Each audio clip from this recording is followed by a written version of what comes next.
let's go to Celtics Celtics Cavs. We're Cavs. also one game into this series. I believe this was also a 25-point win for the Celtics. Yeah. The Cavs arrived here in an absolute grime festival Yeah, 7 game series win over Orlando. Just like absolutely brutal. No one can score. yeah, No, like, like it's just sort of like Paolo and Donovan Mitchell took turns like taking brief breaths, like rising above the grime to get a breath and score a couple buckets before being descended back down into the mud. Like, what an ugly series, but was like everyone was hating on both teams. This is another kind of thing I was saying about no one wants to give credit to defense. Like, whenever I just like on Twitter or Real GM, people just be like these teams both suck. They both suck. They're both so bad. I'm just like, yeah. no, They're they're both both really good really good defensive at teams. defense. So Yeah, they're making each other's mediocre offenses look horrible, but yeah. that's their skill. Celtics took a sucker punch from Miami in game 2, but otherwise took care of business. Like, I think we really overreacted to them. Everyone was so excited about like the possibility of the Celtics choking that no one really talked about it when they just kind of very easily won the next 3 games after that. Mm-hmm. And now here they are with the Cavs. I thought this was I would have been more excited for this series if Jared Allen played last night. If we got a healthy Jared Allen, would have at least the idea that the Cavs could have an obvious edge somewhere. And we'll see if Allen or Kristaps Porzingis come back in this series, but um, I think it's a very different equation when it's just sort of like Evan Mobley versus Al Horford in the world. Yeah, I mean, I'm not sure how much it matters because this was kind of a peak Celtics game. They shot a million threes and they made almost 40% of them. So I don't think Jared Allen being on the floor would have really made a difference. But I mean, it could definitely become more of a factor as we proceed into the series. Also, like Derek White was just kind of on fire this game and unstoppable. And the Cavs Can didn't really have we? an answer for that. Is it like unfair to just wonder a little bit? Sometimes I've like wondered this at times during the season, and I feel it's at least safe to say Derek White has been the Celtics' best player in the playoffs so far. Oh yeah, easily. Yeah, Tatum has been incredibly passive so far, which is very odd to see. And he's just like completely uninvolved in the offense for like long stretches of time. There were a couple of games against the Heat where like it was really just Jaylen Brown and Derek White doing everything on offense, and Tatum kind of just like stood at the top of the key, being very Yeah, uninvolved. It was strange to see. I mean, I don't really and, know what's going on there. Like obviously Jaylen Brown is asserting himself these playoffs. I do and believe I think I do believe Jaylen Brown considers himself the best player on the team. The team has certainly been, uh, I guess, like acting in kind of running their offense as if that is the case. I'm not sure how wise of an idea that is in the long term, but that's how things have played out so far. And against these Eastern Conference teams, like it's definitely completely fine if Jaylen Brown is the one dictating the offense. also like yeah, I kind of feel the opposite of the first thing you just said. Where like when a team is this good and this deep, I really like to see, oh, we can beat a lesser opponent by not using our theoretical best option. Like, Yeah. like let's start the game with Jaylen Brown going hard, forced, and like if he's scoring and the team has to adjust to that, then Mm-hmm. like we counter into like, oh, we have an. I like the Warriors were always amazing with that. They would just like they'd open up every game running all their stuff for Klay Thompson. It would just be Yeah. like, and like Kevin Durant and Steph Curry wouldn't take a shot in the first quarter sometimes, or like, and then it's like once the team is like their opponent is selling out to stop Klay at all costs. They're just like, oh, okay, I guess we'll just change to Steph Curry then. Like, so I like to see them like use Brown early, get Mm-hmm. and if Brown just has it going, just keep going to Brown. If they sell it to stop Brown, now let's pivot to Tatum. Um, but yeah, I mean, White's just been. I think White, like I had White on an All NBA team this year. I think he's pointlessly underrated just by fans that just care about raw PPG. It was like Derek White one of the best defensive guards in the NBA. The guy kind of like Yeah. making it all work for the Celtics on offense. Like I just like his all around play is just incredible. Like all advanced metrics support Derek White as like the the second best, if not sometimes the best Celtic. So it's just like I don't know. Shout out to what he's doing. I don't really care about Tatum not maxing out the first couple rounds if they don't need him to. Stay quiet, Jayson Tatum. Save it for the finals if no one can stop you from getting there. Save it for when there is adversity. I guess I'll just be honest. I don't find this series super interesting. The Cavs will probably get one game because the Celtics will have a game where they shoot 30% from three, and Donovan Mitchell will go off, and the Cavs might win one. I could definitely see that happening. Other than that, I guess I do have some existential questions about Jayson Tatum. You're making a face the whole time. If you're willing to go into those. No. Yeah, all right. Existential Jayson Tatum hour. So it's a new feature that we run on this podcast. It's Jayson Tatum existentialism hour. I've been trying to figure out Jayson Tatum for 3 years and have had just like a hell of a time doing it. And I think I finally have like an inkling of like what's missing from his game. I just think like it's a little bit too input output for me. I just think like Tatum processes things in a very linear fashion, like if he can get to the spot he wants to get to, if he can get the matchup he wants to get, if he can get the shot off in the way that he wants to shoot it, all is well, and he is a very good defensive player. So like he's definitely giving you awesome value, but like, I just don't know if he processes the game at the speed and level at which you need to be like, a Jokic level performer in the postseason or something like that. Like, I don't know if there's enough dynamism to his, the way that he like reads the floor, This is a reverse for you. Last year, you were like Jayson Tatum is every bit an MVP candidate as Giannis Antetokounmpo and Joel Embiid are, kind of thing. Like he should be right there in the mix with these top players. Well, I think Jayson Tatum was better last year than he was this year, to be quite honest. I mean, and part of that is just his team's better this year, so like he doesn't have to do as much. I think Jayson Tatum is like arguably the most well-rounded player in the NBA. I don't think he has a single superpower. Yeah. I don't think he does a single thing. Well, the true superpower in basketball is mental more than it is physical.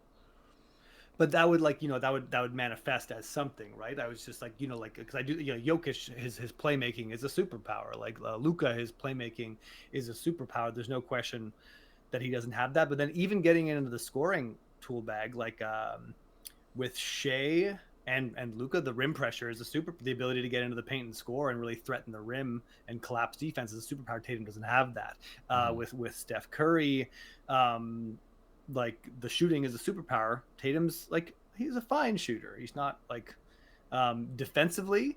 Tatum is really, really good, like one of the better wing defenders, but he's not quite an all defense level. There's like he's not Herb Jones, he's not OG Anunoby, he's not peak Kawhi Leonard. Like he's really good and really solid. One of the best defensive forwards, I think, in the NBA. But again, I'm not quite willing to call that a superpower. So it's just like what happens when you're just kind of B+ across the board. You are a like borderline top 10 all NBA guy. Like that's really good. That's amazing. You're probably not one of the 5 best players in the NBA with the talent level there currently is, and you're probably not like in your ideal role as the like first option. Like he just like Jayson Tatum is closer to Paul George than he is to Kawhi Leonard. He's younger than Paul George. He's like he's a better driver than Paul George ever was. Like Jayson Tatum's like a pretty good driver. He's a better shot creator than Paul George too. Yeah. I think Paul George has had some better shooting seasons. I've seen some Jayson Tatum step backs that look pretty ugly, but like he also can make that shot, and when he's in a rhythm, that's kind of a go-to for him. Like whereas Paul George, he's a better overall scorer than George. Yeah. He's a better scorer than George. But again, I still think of it as like Paul George plus on offense, but a little bit less of the 3 and D, because peak Paul George on defense was like very special. Yeah. Where again, I just think Tatum's a little level below that. I guess like the stats would tell you that this Celtics team is the best team in the NBA, and they should be favored to win the title, and they are. And they would tell you that they have the most talent in the NBA, and that's generally like a good indicator of who's going to win. That I guess the thing is like there's some sort of combination of Tatum, Brown, and White that can form Voltron into, like the superstar player, but it's like spread out between three dudes. And so like I don't know how you best leverage that. Like you have Tatum's shot making, you have Brown's ability to like get into spots in the defense and kind of make the defense react to him. And then you have Derek White's just like headiness and steadiness and just like really high level of decision making. But like you don't have all of that in one player. So I guess like the existential question is that a weakness?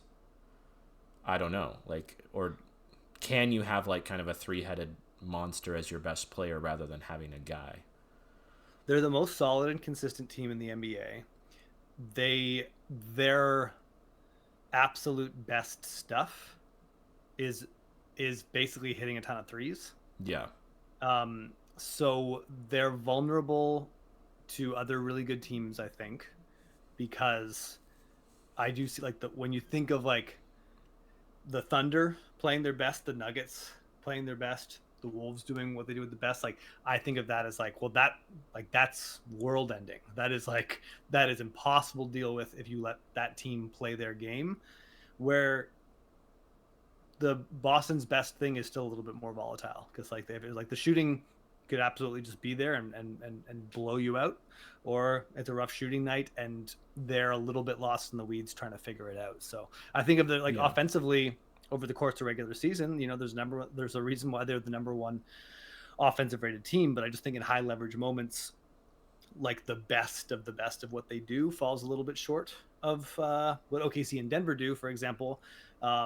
And then, defensively, I think their peak performance falls a little bit short of what Minnesota has showed them credible. I think like obviously Boston has got a very good chance to win the finals, but I think there's also reasons to like see why they're beatable. But I think, they should be the favorites. They've earned the right to be considered the favorites. I think it's like just fair analysis to like look at these other teams and be like, well, this is how I can picture Boston being beaten despite winning 64 games. And and I think the only teams that I would say could beat Boston are teams that specifically have a one-on-one matchup for both Brown and Tatum. Because like if you let them drive and kick you, they're going to beat you. They're just too good. Yeah. They're just too good at passing around the perimeter. They're too good at finding shots. They're too good at making those shots. They're too solid on defense. Like the floor with this team is just incredibly high. I do think they will need Kristaps Porzingis. Yeah, to be healthy for the finals. I do think that's important, depending on who. Well, comes yeah, they need him to play especially. 5 out because Al Horford, bless his heart, is going to stand in the corner, is going to take those shots. But I wouldn't call them quite a 5 out team with Al Horford. Yeah, it's true. I mean, yeah, it's funny that it's funny how little Jrue Holiday sometimes gets mentioned because he's just like. He's done nothing but absolutely just like ace the assignment, do his job. Yeah. Well, he's kind of the other guy along with Jaylen Brown that like can kind of like operate inside the 3-point arc, and he's physical enough to kind of push people around, and that's I think very relevant in this series against the Cavaliers because and what I saw in game 1 was like a whole lot of ability to get a switch and punish Donovan Mitchell and Darius Garland. It's like you don't need a switch to get Darius Garland guarding Jrue Holiday, so you already start from that place to advantage, but it also doesn't take very much to get Jayson Tatum posting up Donovan Mitchell. And this is where I think like Jared Allen's absence really matters because there's a trickle down effect, because instead of Jared Allen as a rim protector and then everyone bumped up one position, now you have Evan Mobley guarding Jayson Tatum as the primary assignment. Yeah. If you need Evan Mobley to be the rim protector because Jared Allen isn't there, that means you have Isaac Okoro guarding big, and you have like Max Strus needing to do a lot more on defense, and then your guards are really vulnerable all of a sudden because there's less ability to hide them across matchups, kind of thing. And then like when Okoro goes to the bench. And Okoro's also small too, so it's not like he's like the ideal Jayson Tatum stopper. It's like obviously we're going to see Karis LeVert, but then you bring in like Tristan Thompson and like Sam Merrill, and it's just sort Yeah. of like Marcus Morris played actual minutes, and that's a bit of a white flag for me when I see Marcus Morris like subbing into a game. It's like you don't have enough answers right now. And Jared Allen's injury has been mysterious enough that I'm starting to be concerned that he's either not going to come back or not come back at 100%, because I do think the path for the Cavaliers is the ability to dominate the paint and hope for bad shooting luck. And not that I'm saying it's an amazing path, but like, you know, like if you want to picture how a team beats a team that's better than them, like that would have been the Cavaliers' strategy towards an edge. And they don't have it as they're currently configured. So they're going to be reliant on like Donovan Mitchell having like crazy pull-up games, and that's just to survive, not win. And you know, if Darius Garland like, you know, woke up and had a good game at some point, that could be cute for the Cavs too. You got a prediction on this one? Are you so confident that it's a sweep, or do you think the Cavaliers? I'll do Celtics in 5. I also have Celtics in 5 if Allen can't get healthy. And it's probably still Celtics in 5 even if Allen can get healthy, but they'll be different games, and I want to watch them. So really quick before we move on to the Knicks, do you like the Wolves or the Thunder's matchup against the Celtics better? I like the Wolves with the size that they can bring. Mm-hmm. Against, and that's like when I said about like it's important that Kristaps is back, like imagining the Celtics going into that matchup without their like, you know, 7-2 guy, and just realizing, oh, now it's like there's just like now there's this, you know, kind of mega rebounding advantage and all kinds of like that plays into the Wolves' favor. I've seen both OKC and the Wolves really play the Celtics super well. And OKC's first game against the Celtics this year, I didn't watch it, but just looking at like the highlights and some of the stats, it was super fluky. Like OKC barely shot any threes. They missed all of them. The Celtics shot over 40%. Like it wasn't really a game. Their second game that they played was a really high level basketball. You know, like both teams were just like getting great shots every time down the floor, and you know, get into their stuff. I like both the Thunder and the Timberwolves in the matchup with the Celtics. I think it'll be close either way. Like, you know, it's probably going to be a 6 or 7 game series either way. Both the Thunder and the Wolves could win, you know. If Kristaps is healthy and ready to go, it'll be a harder task. But, you know, both of them have 2 elite, physical, tough defenders to match up against Brown and Tatum. So, unlike every other team in the NBA, the Celtics aren't just going to be able to drive and kick and get a absolutely wide open 3 on every possession. Yeah. The biggest thing with the Thunder in that matchup is like I wasn't sure what their defense was going to look like in the playoffs. Like I really liked their defense all regular season, but I'm like, you know, what's targetable here? They are rather small, sort of thing. Now that I've seen their defense like look quite resilient and actually like a strength, it gives me a lot more confidence in them being a just absolutely legit title contender this year. Yeah. Well, either way, I'm probably most looking forward to the Thunder Wolves series itself in the Western Conference Finals. Hey, they still got opponents to beat, sort of thing. Yeah. So, but yeah, I'm very theoretically into that.